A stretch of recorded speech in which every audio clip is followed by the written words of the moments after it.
قد جاب خواطرنا حلم يطويه تخرجنا أيام الجد قضيناها وهنا الإنجاز يسامرنا. دوستو، کبھی آپ نے سوچا ہے کہ آپ ہر وقت ہر بات کو ٹینشن اور ڈپریشن سمجھ کر کیوں قبول کر لیتے ہیں؟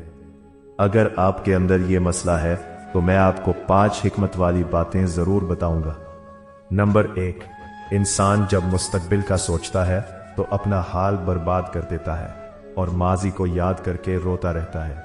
حالانکہ ماضی اور مستقبل کو بھول جانا چاہیے اور اپنا حال اچھا کر لینا چاہیے. نمبر 2، لوگوں کی فکر چھوڑ دیں، آپ اپنی فکر کریں. جب تک لوگوں کی فکر کرتے رہیں گے تب آپ ہمیشہ ٹینشن میں ہی رہیں گے. نمبر 3، جب بھی کسی کام میں ہاتھ ڈالے تو اس میں یہ سوچنا چھوڑ دے کہ کامیاب ہو جاؤں گا یا نہیں، بلکہ نظر اللہ پر رکھے، کامیابی دینے والا وہی ہے. نمبر 4، تعلیم پر فوکس نہ کرے بلکہ اپنے اخلاق کو بھی اچھا رکھنا، اس لیے کہ اگر آپ کے اخلاق اچھے نہیں تو ہر شخص سے سامنا ٹینشن کی شکل میں ہوگا.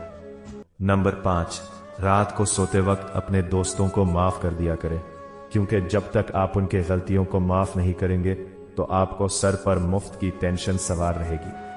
مزید اچھے اسلامی ویڈیوز دیکھنے کے لیے ہمارے چینل کو سبسکرائب فرمائیں. شکریہ. اللہ حافظ.